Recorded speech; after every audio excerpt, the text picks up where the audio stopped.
श्री गणेशाय नमः। जय श्री कृष्ण। राधे राधे। दोस्तों, इस वर्ष जितिया निर्जला व्रत शुक्रवार 6 अक्टूबर 2023 को रखा जाएगा। इस दिन जितिया व्रत कथा सुनी जाती है। दोस्तों, पुत्र की रक्षा के लिए किए जाने वाला व्रत जीवित पुत्र का या जितिया का विशेष महत्व है। इस दिन माताएं अपने संतान की रक्षा और कुशलता के लिए निर्जला व्रत करती है। जीमूत वाहन के नाम पर भी जीवित पुत्र का व्रत का नाम पड़ा है। तो दोस्तों, इस वीडियो में मैं आपको सुनाने वाली हूँ जितिया की व्रत कथा। यह कथा है एक काग और रावण रानी की। तो चलिए दोस्तों, हम श्रवण करें इस कथा को। दोस्तों, एक नगरी है, उसमें एक बाग है। बाग में एक फकीर रहता है। वह बस्ती में से भीख मांग कर खाता था। कोई आटा देता था तो कोई रोटी देता था तो कोई अनाज देता था। परंतु आश्विन महीने के आने के बाद सब औरतें एक जगह बैठकर जितिया महाराज की कहानी सुनती और कहती थी। किसी के घर पर कोई नहीं मिलता था तो वह फकीर परेशान हो गया। जब उसे मालूम हुआ कि सभी औरतें एक जगह बैठकर जितिया महाराज की कहानी सुन रही है तो वो भी वही बैठ गया और वह भी उनके पास बैठकर जितिया महाराज की कहानी सुनने लगा। उसने पूछा कि इनको सुनने से क्या होता है। तो उन्हीं महिलाओं में से एक महिला ने कहा कि पुत्र, अन्न, धन सब कुछ मिलता है। तो इस पर फकीर बोला कि मेरे भी तो कुछ नहीं है। जितिया महाराज चाहे तो मुझे भी जरूर कुछ देंगे। दोस्तों, कुछ दिनों बाद फकीर की हथेली में एक फफोला हो गया और वह फफोला दिन पर दिन बढ़ते गया और कुछ दिनों के भीतर फफोले में से एक सुंदर सी कन्या जन्मी। दोस्तों, वह कन्या जीमूत वाहन भगवान का ही वरदान थी।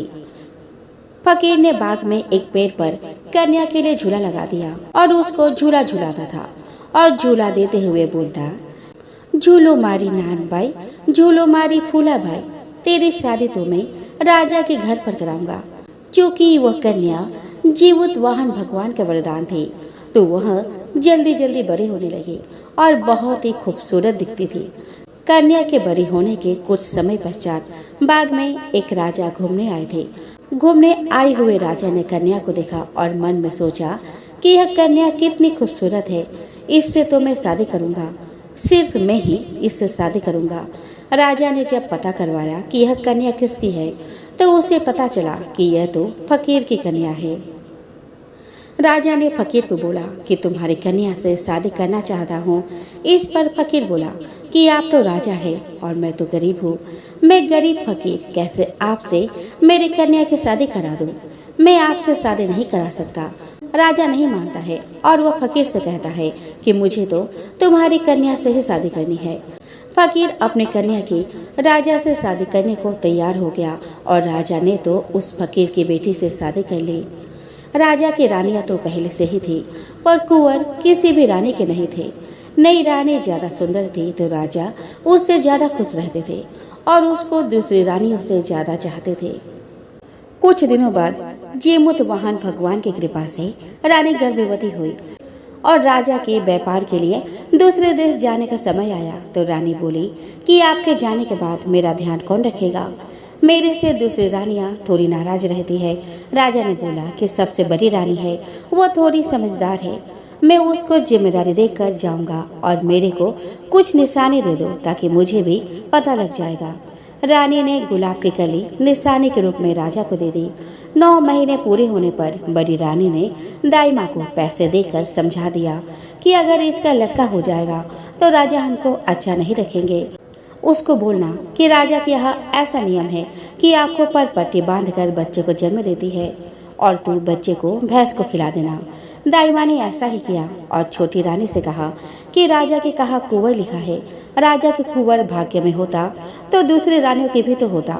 छोटी रानी को ऐसा कहने के पश्चात उसके बच्चे को भैंस के सामने रख दिया। उस समय सतयुग चल रहा था तो भैंस उस बच्चे को पूरा का पूरा निकल गई। वह भैंस पहले तो उसको चाटने लगी और बाद में वह उसके मुंह में चला गया। 10 महीने बाद भैंस के पारा हुआ। अब उधर राजा के पास कली खिली। राजा के वापस लौटने पर खूब बड़ा जलसा हुआ।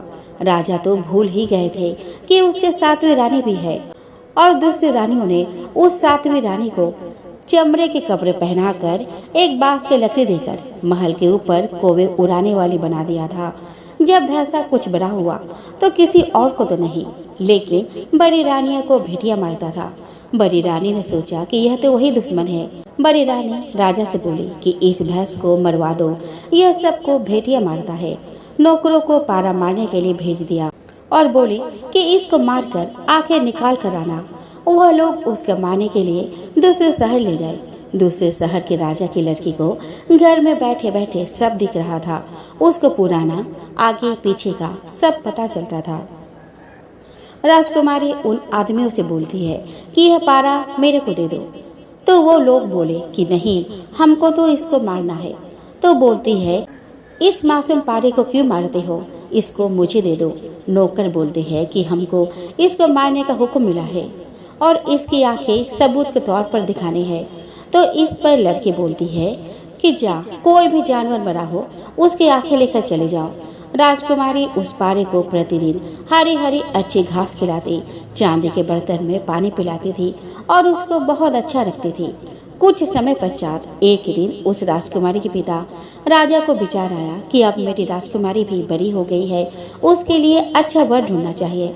तो राजा अपना बेटी राजकुमारी से बोलता है कि बेटी, अब तुम्हारे लिए सुयोग्य वर ढूंढने का समय आ गया है। तुम बताओ, तुमको कैसा वर चाहिए। तो इस पर राजकुमारी कहती है कि मैं तो इस भैंसे से ही शादी करूंगी। राजा रानी बोलते हैं कि भैंसे से कोई शादी करता है क्या, परंतु राजकुमारी नहीं मानती है। तो वो कहती है कि मैं तो भैंसे से ही शादी करूंगी। राजकुमारी की जिद करने पर उसकी शादी भैंसे से करा देते हैं।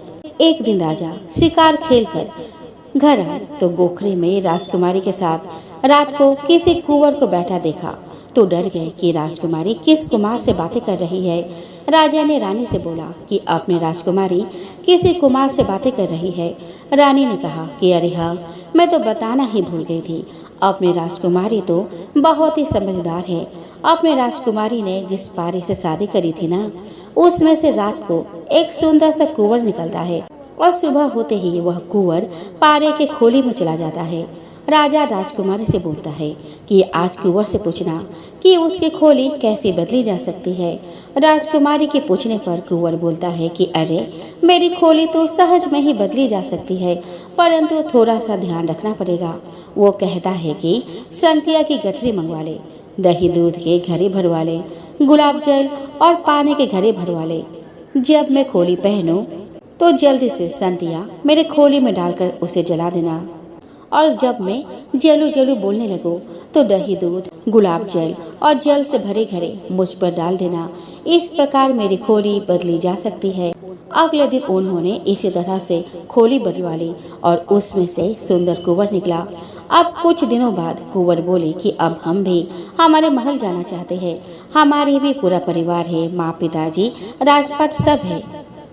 सो अब आप हमको विदा करें। और राजा ने कहा कि बिना कुछ दिए ऐसे कैसे मैं भेज दूँ आपको। फिर तो राजा ने उन्हें बहुत सारा दहेज देकर गाजे बाजे के साथ उन्हें विदा किया। कुंवर और राजकुमारी ने अपने नगर पहुंचने पर नगारा बजवाए।